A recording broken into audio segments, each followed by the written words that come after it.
Good morning students.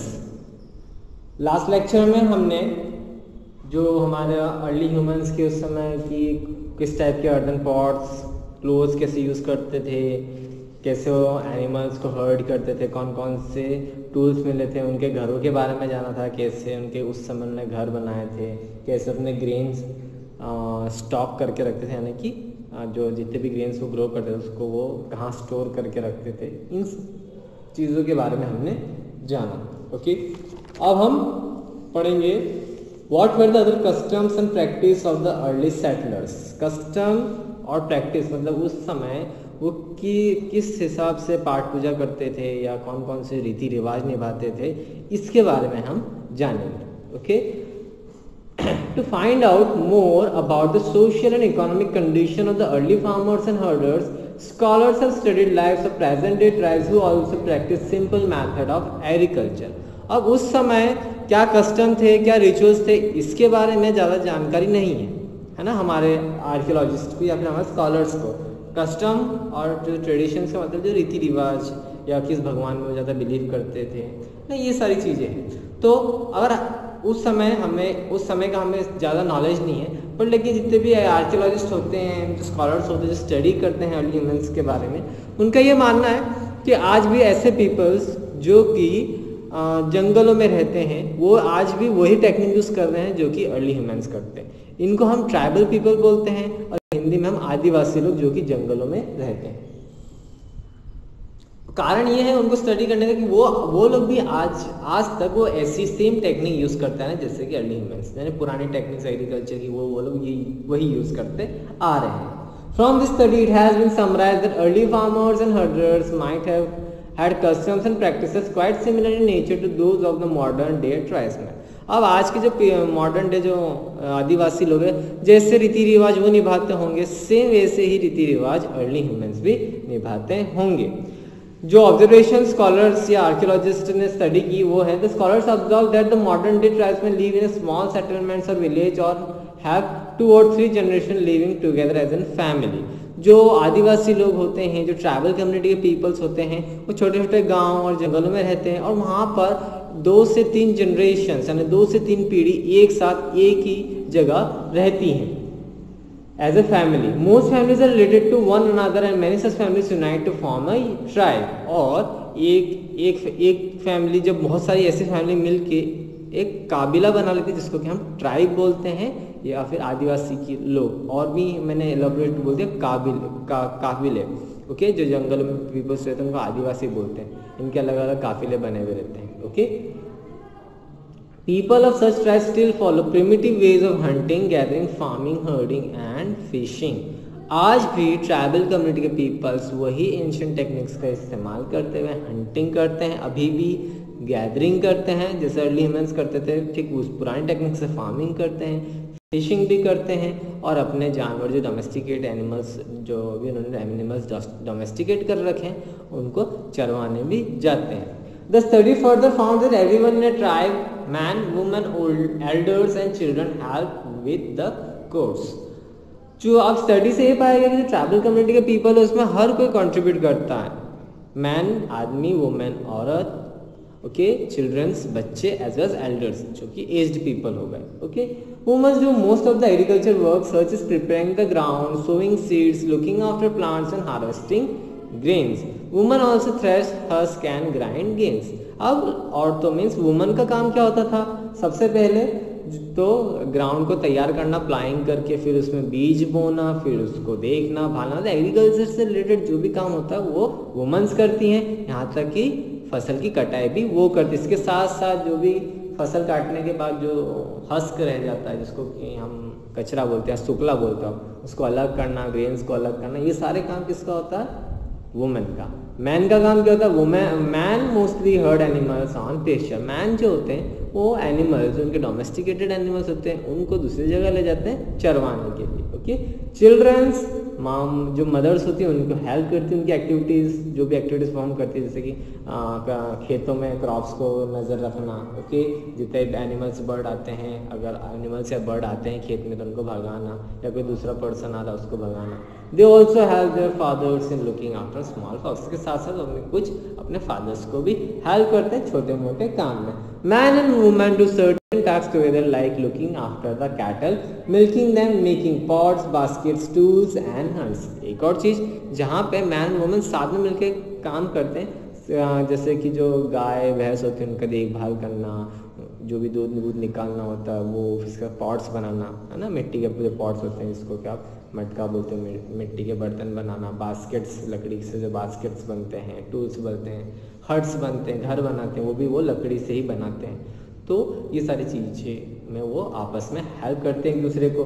They also get together to take part in cultural activities such as singing, dancing and decorating their huts. इसके साथ साथ cultural activities में भी लोग साथ perform करते हैं, लाइक सिंगिंग हो गया, डांसिंग हो गया, अपना घर डेकोरेट करना हो गया, अपने हर्ट्स जो डेकोरेट करते हैं। Some mans are regarded as leaders because of their special qualities. हर एक जो उनके ट्रैवल कम्युनिटी में जो काबिले में एक लीडर होता है, जाहिर सी बात है उसके अंदर कोई स्पेशल क्वालिटी होगी लीड करने की, इसीलिए उसको उस काबिले का लीडर बनाते हैं। ओल्ड और experienced man, young brave warriors और रेस्पेक्टेड ट्रीब्स में be chosen as the leader of the tribe. और उनका जो ट्राइब के लीडर को चुनने का तरीका क्या होता है, या तो वो एक्सपीरियंस पर्सन हो बहुत सालों से, या फिर ओल्ड हो, या फिर यंग हो, या फिर एक अच्छा लड़ाकू हो, है ना, एक अच्छा योद्धा हो, या फिर कोई अच्छा ज्ञानी हो, है ना, प्रीस्ट पंडित जैसा, जो कि उस ट्राइब का हेड होता है, उस काबिले का हेड होता है। Old women are respected for their wisdom and experiences. और जो बुजुर्ग महिला होती हैं उनकी काफ़ी रेस्पेक्ट होती है just because of their experience, okay. इस tribe has its own unique tradition. हर एक काबिले या फिर हर एक ट्राइब का अपना अलग ट्रेडिशन, अनोखा ट्रेडिशन होता है, जो कि रिफ्लेक्ट करता है उनकी लैंग्वेज के लिए, म्यूज़िक के लिए, स्टोरीज़ के लिए और पेंटिंग्स के लिए। उनकी पेंटिंग, स्टोरीज़ इस चीज़ के गवाह हैं कि हर एक काबिला की अलग अलग पहचान है, उसका अलग अलग ट्रेडिशन है, यानी अलग अलग रीति रिवाज है। They have also there own god and goddesses, है ना।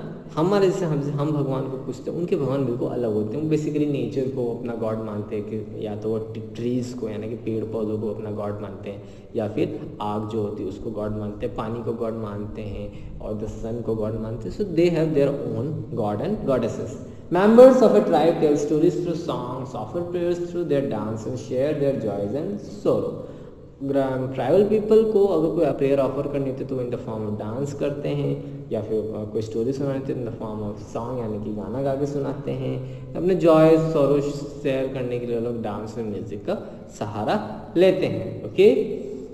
अब हम पढ़ेंगे what do the findings at the Mehrgarh and the Daojali Hading tell us about the lives of early settlers. यहाँ पे हम दो केस पढ़ेंगे, है ना, हमारी बरियल साइट्स या फिर हमारे आर्कियोलॉजिकल साइट्स जहाँ पे आर्कियोलॉजिस्ट ने खुदाई करी और वहाँ पे एविडेंस मिले कि अर्ली ह्यूमंस यहाँ पे रहते थे। तो वैसे दो सिटीज़ है, एक मेहगढ़ है और एक दार्जिलिंग हेडिंग, ओके, इनके बारे में पढ़ेंगे। इससे पहले आपकी एक्टिविटी 5, ओके, एक्टिविटी 5 में सॉइल के नीचे की 5 लेयर्स में क्लासिफाई किया गया। आप लोग बुक में पेज नंबर 26 में ये एक्टिविटी 5 आपको नजर आएगी, जिसमें 5 लेयर दे रखे हैं। सबसे टॉप वाले लेयर में तो पेड़ पौधे या ग्रास उगी हुई हैं। उसके बाद लेयर ए में जैसे आएंगे तो 5 layer, layer A, layer B, layer C, layer D and layer E. Layer A में आपको आज के जो मॉडर्न टूल्स होते हैं या मॉडर्न चीज़ होती है वही मिलेगी। जब उसको खुदाई करोगे लेयर ए में तो वहाँ पर क्या मिलेगा, क्या मिल सकने की संभावना है वहाँ पे, या तो फिर एल्यूमिनियम की कोई चीज़ मिलेगी, कार की नेम प्लेट जैसे उसमें दे रखा है। फिर लेयर बी को जब खोदा तो उसमें क्या मिला, हमें ग्लास की बॉटल मिली, हॉर्स शू यानी कि घोड़े की नाल मिली। फिर जब लेयर सी अपन ने और खोदा उसको गहरा तो वहाँ पे हमें बुलेट मिली, जो गोली होती वो मिली। शेल बटन्स मिले प्लास्टिक के बने हुए। तो ये सब अभी जो लेयर्स ए बी सी की बात करें, ये सारी चीज़ें ये आज की चीज़ें हैं ना, अभी एट प्रेजेंट हम भी यूज़ करते आ रहे हैं। फिर लेयर डी खोली तो हमें सिर्फ वहाँ पे सैंड पार्टिकल्स है ना, सिर्फ मिट्टी ही मिट्टी मिली।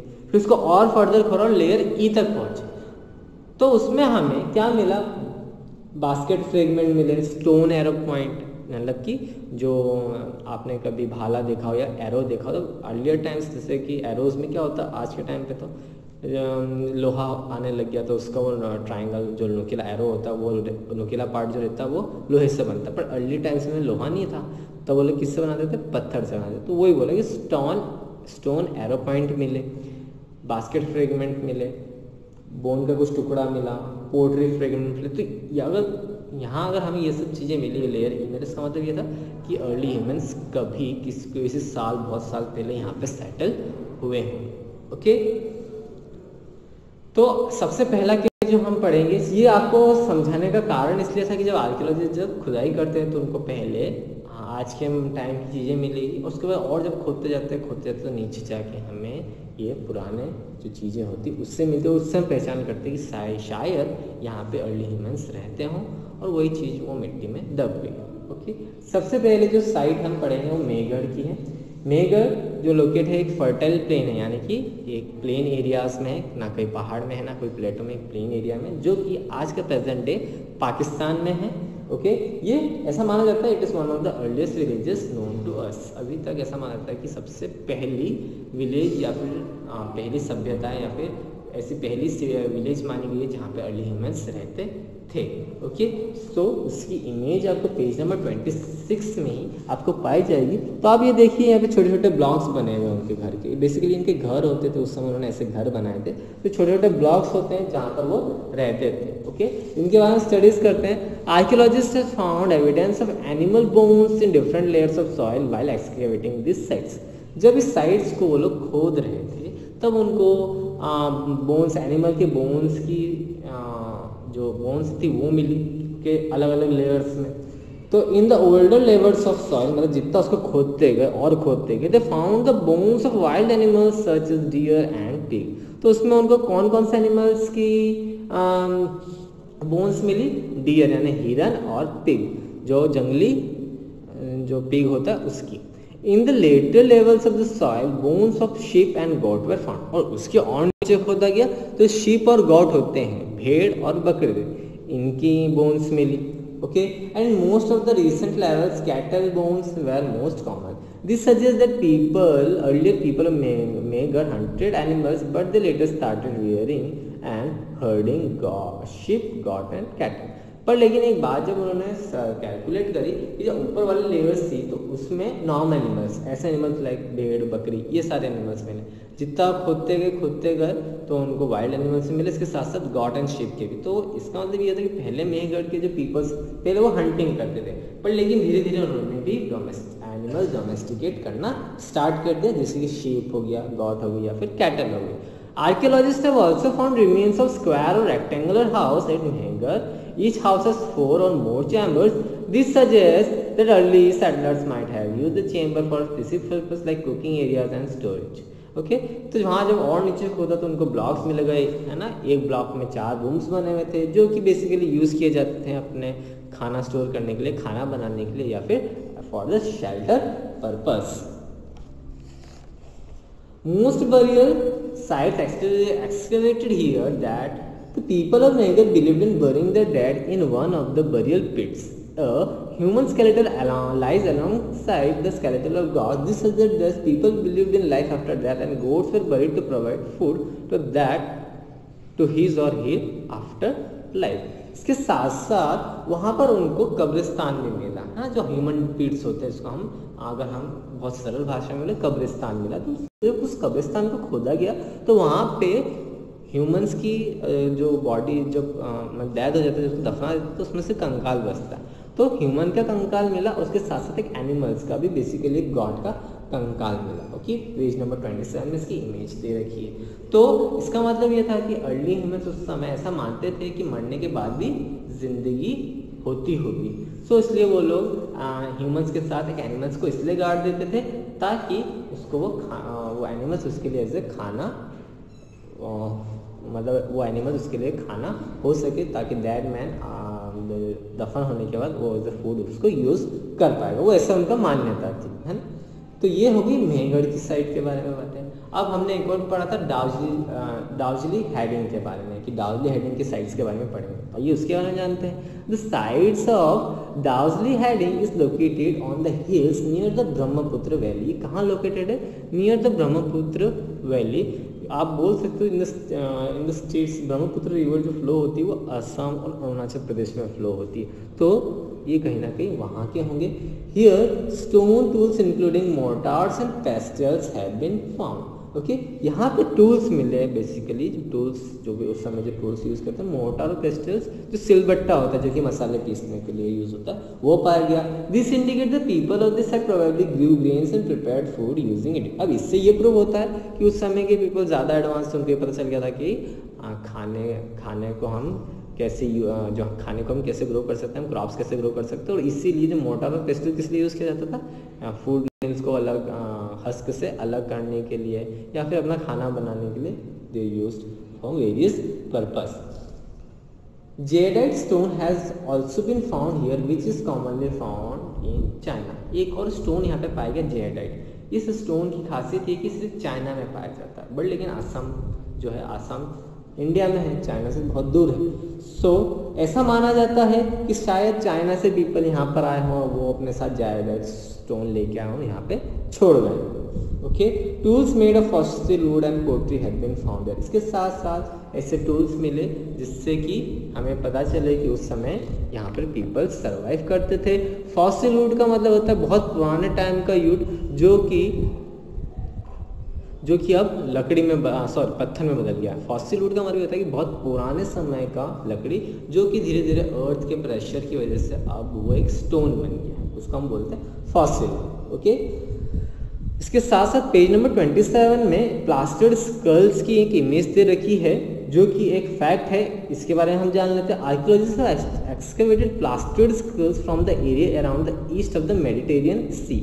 मेडिटेरियन सी या फिर मेडिटेरियन नदी नाम है, उसके आसपास के एरिया में प्लास्टर्ड है ना। आपने प्लास्टर्ड स्कल्स मैं आपको और एक्सप्लेन करता हूँ क्या होता है, पहले इसको पढ़ लेते हैं। This skulls belong to neolithic period between 6000 to 7000 BC. During this time, people of the region often buried the dead under the floor of their homes. In some cases, the skulls were removed and covered with plasters to create life-like faces. Okay, तो basically यहाँ पे peoples क्या करते थे, अपने घर में जो घर के जो अपना खुद का घर था वहीं पर अपने पीपल्स को गाड़ दिया करते थे। बहुत ज़्यादा कुछ केसेस में ऐसा पाया गया कि कुछ स्कल्स में प्लास्टर ही पाया गया था। प्लास्टर मतलब वाइट सीमेंट से आप जो भी कुछ शेप देना चाहते हो तो वैसा शेप आ जाता है, उसको हम बोलते हैं प्लास्टर। बेसिकली सीमेंट होती है वो। तो ऐसे बहुत सारे ऐसे फेसेस पाए गए जो कि प्लास्टर से बने हुए थे, उनके मुंह पर प्लास्टर डाल दिया था जिससे कि वो ऐसे शेप एज ए प्लास्टर का शेप पाया जाए। ओके, सिर्फ ये इसी के बारे में है और ये आज से कम से कम नियोलिथिक पीरियड के बारे में इसके बारे में इंफॉर्मेशन गिवन है। यहाँ पर आपका चैप्टर नंबर 3 पूरी तरीके से कंप्लीट होता है। ओके, आज के लिए इतना ही। नेक्स्ट लेक्चर में जब भी मिलेंगे हम नया चैप्टर स्टार्ट करेंगे आगे पॉलिटिकल एंड सोशल लाइफ से। Thank you.